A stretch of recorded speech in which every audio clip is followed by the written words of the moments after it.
This lecture is on the Islamic Golden Age. And one thing I have to tell you, just starting off, this is a lecture I really enjoy giving. So much of this class is about fighting, about conflict, about conquest. And in this section, we talk more, until the very end at least, about how people, different types of people of different religions and ethnicities are able to work together to make life better for everyone. So it's a nice lecture, at least till the very end. And we start with this thing called the House of Wisdom. And already we're off to a good start. Look, you got a bunch of guys with a bunch of books. I mean, it'd be great if women were here too, but you've got a bunch of people, I'll say, with a bunch of books. You got people reading books or talking about books. This is the House of Wisdom. So how does this come together? Well, as we talked about earlier, the conquests are going to be successful. You're going to have the Islamic Caliphate expand very rapidly, conquer a huge amount of territory, lots of different people, lots of different religions, and so forth. And it's not easy to govern something like that. Remember, one thing we talked about in this class, it's easy to conquer. It's another thing to maintain your conquests.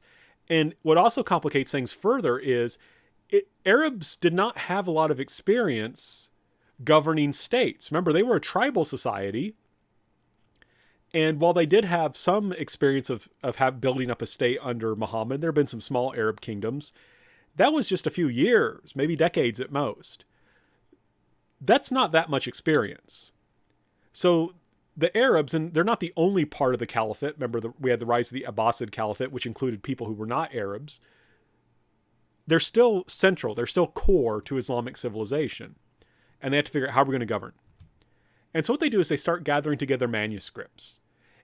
They gather together documents. Books on how to administer territory, how to do taxes, things like that. But also books by physicians like Hippocrates and Galen, those great Greek physicians. Though Galen was Greek, but he was alive during the Roman Empire. And they are also interested in philosophy, so they bring in Aristotle as well. And what they're going to do is start having these manuscripts translated into Arabic so they can read them.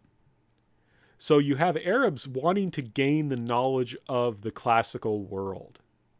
Right? They want to gain the knowledge of the classical world. And so they bring together a lot of scholars. They bring, for example, together Greeks and Persians. And one thing I want to stress is a lot of these people were, if they were Greek, there was a good chance they were Christian. If they were Persian, there was a good chance they were Zoroastrian. But they brought them together to learn from them and to help translate these books. Right? So in order for Arabs to better govern and to understand the wisdom of the classical peoples, they're going to bring together a lot of scholars to start translating things into Arabic. Now, there's a very important battle that you probably have never heard of called the Battle of Talas. And this was fought between the Islamic Caliphate and Tong China. Basically, it was on their far frontiers, but they did have a big battle. And the Islamic Caliphate won. And they captured several Chinese prisoners, some of whom knew how to make paper. And this is like perfect timing. This is about 12 years before the House of Wisdom is established. And now, by that time, Islamic civilization is able to produce paper. That makes it easier to spread books around. Right? Paper is cheaper and easier to produce than parchment and other such things. So now they're able to produce these books and start spreading them around. Now, one thing I want to stress, I refer to this as Islamic, not Muslim civilization, because if I call it Muslim civilization, it makes it sound like it's not just Muslims, but it's not. Islam is the core, and Muslims are very important. I'm not trying to slight Muslims, but what's key is Christians and Jews are tolerated. They're not equal. They don't have the same rights or privileges as Muslims, but if they pay their tax, they can keep their religion and have some protection from the state. They're not equal, but they're very much a part of Islamic civilization. And this is a relatively tolerant situation that you have here. This is a very diverse society in which it's possible for Christians and Jews to have high positions. And to give you an example, there was a man named Hunayn ibn Isaac, and I'm butchering the name, I apologize. But Hunayn ibn Isaac, Ibn means son of, Isaac here is Isaac. So Hunayn, son of Isaac, he's a Christian. Right? He's a Christian, and he is put in charge of the House of Wisdom. Why? Because he is fluent in Arabic, Syriac, Greek, and Persian. He knows all these different languages. And so he's put in charge of the House of Wisdom because he's going to be great at translating things. I just want to stress, you have this very, very important institution, the House of Wisdom, dedicated to bringing all this knowledge to Arabs, and in charge of it is a Christian. So, and like I say, for this time period, that's pretty impressive. And I want to stress, Hunayn was not simply a translator, he was also a physician. If you look at this, this is a diagram of an eye, and it's talking about how to treat certain illnesses of the eye. That's hard to do work on an eye in the 9th century, but Hunayn ibn Isaac can do it. He's that good of a doctor. And one thing I want to stress, and we'll talk about this shortly, sometimes people are critical of the Islamic Golden Age and say, well, it was mostly just the work of Christians and Jews, and they were just kind of copying the old knowledge. And that's not quite correct. Under Islamic civilization, they built on that foundation of classical Byzantine and Persian knowledge to develop things further. And you can see that with this issue with the eye. So when you brought this stability, right, this increasing stability to the region, right, before you had the Byzantines and Persians fighting each other, now you have greater peace and stability, and you bring into that tolerance.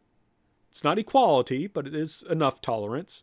You're going to have these different ethnic groups working together. You're going to have these different religious groups working together. They're going to do some really interesting things to advance our knowledge. And an example of that, I think, we can see in AlRazi. Now, AlRazi was a Persian Muslim, right? So he's not Arab, he's a Persian, but he's a Muslim. And I think he's a perfect example of this, of how you also see development. So for example, he learned from Galen.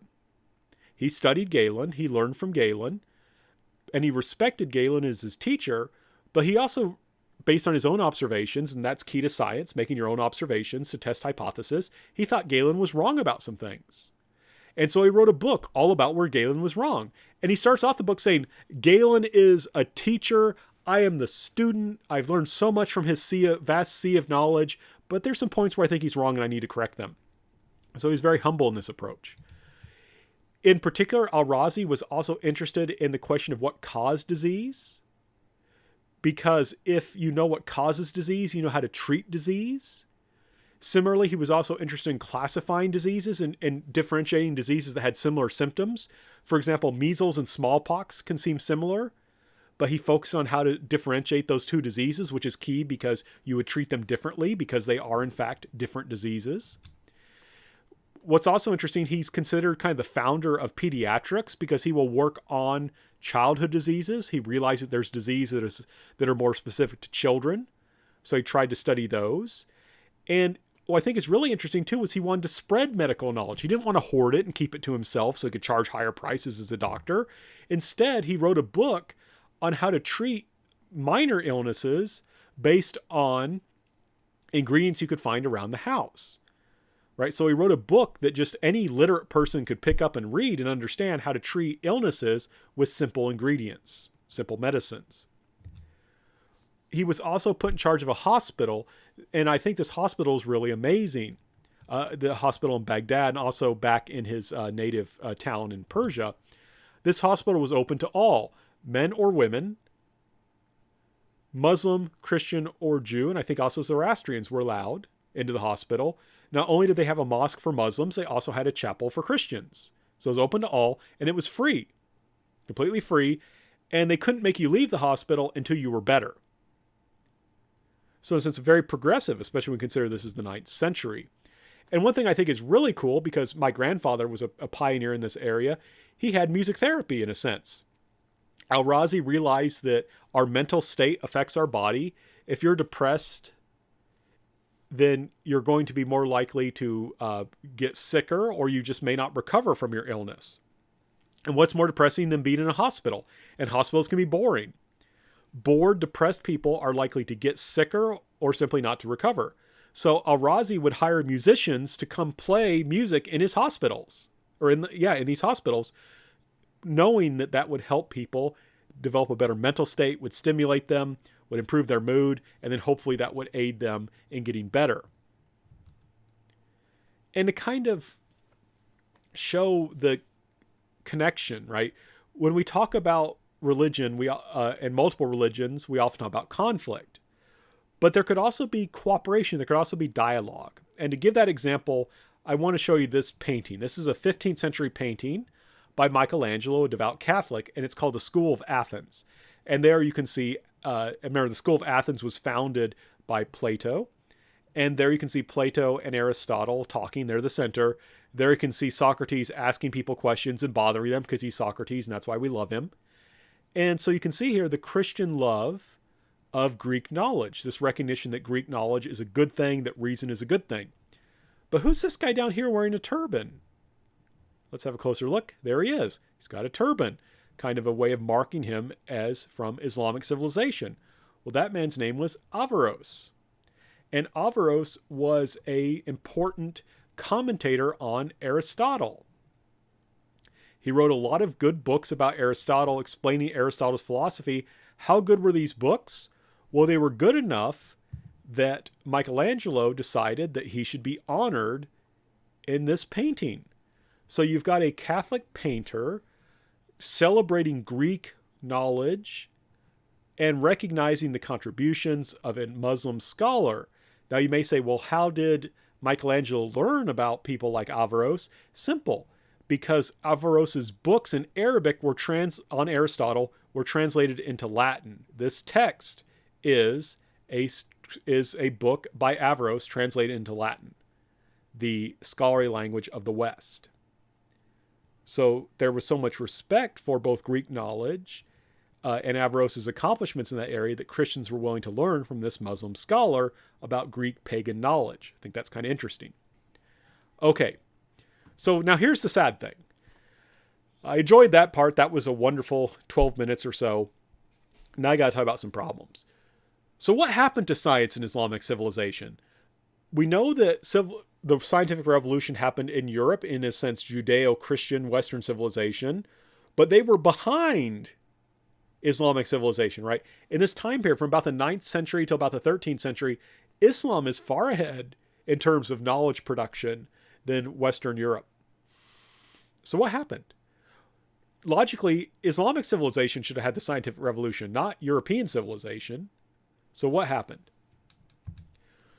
Well, the short answer is Muslims friendly to science would lose dominance within Islamic civilization, and Muslims hostile to science would gain power.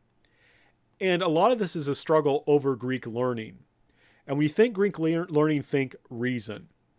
And remember, without reason, you can't get science.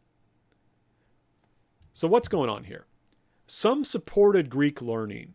And remember, Greek learning means reason, which you have to have science. People like AlRazi and Averroes, right? The people we've been talking about. So some Muslims think it's a great idea.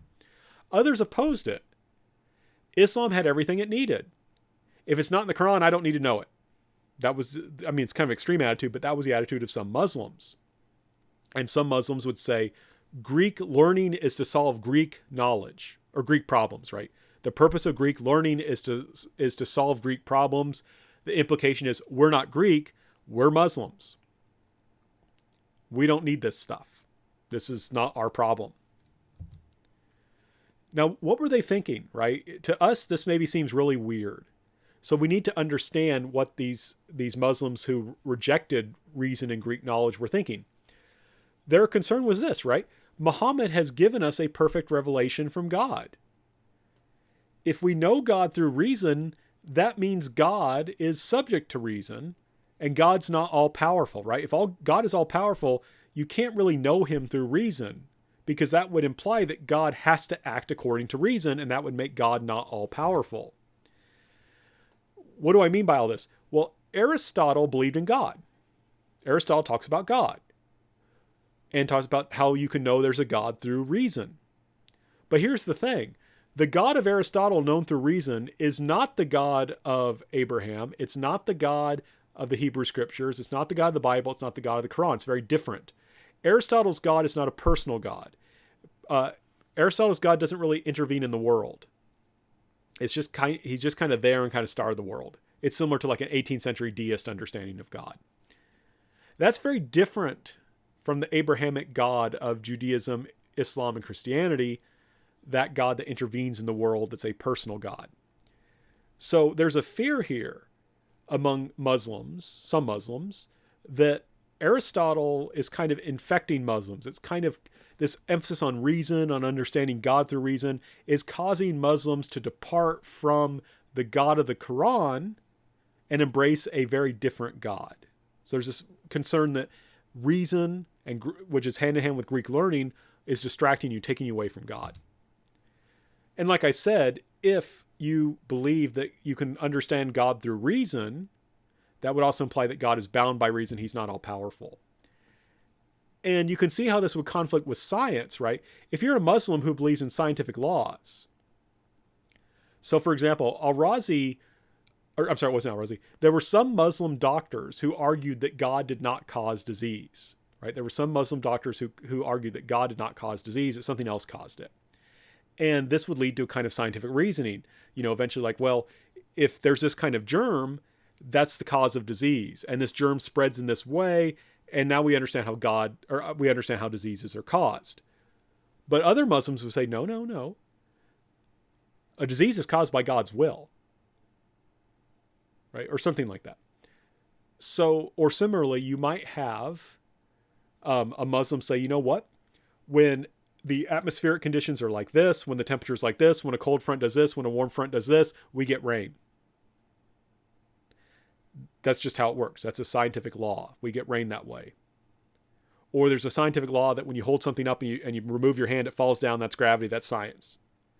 Whereas other Muslims say, no, no, no, no. It rains because God wills it. When you hold up a rock and you drop the rock, it falls because God wills it. Anything else detracts from God's power. Then you're trying to explain things as if God doesn't exist. But God exists. God's all powerful. No. It rains because God wills it. Rocks fall because God wills it. So there's a conflict. There's this fear among some Muslims that reason, that science, and things like that can cause you to misunderstand God, can distract you from God. So it's key I want to stress, and this goes very back to the beginning of this section on Islam. Muslims are different, just like other religious groups. They don't always agree. And here we see a disagreement. Not all Islam is anti-science or anti-reason. Some Muslims are certainly not. We talked about some, like AlRazi. But what happens is a certain form of Islam in a certain time and place is anti-reason. And it gains dominance. And that prevents a scientific revolution from occurring in Islamic civilization, leaving the way open for it to happen in the West.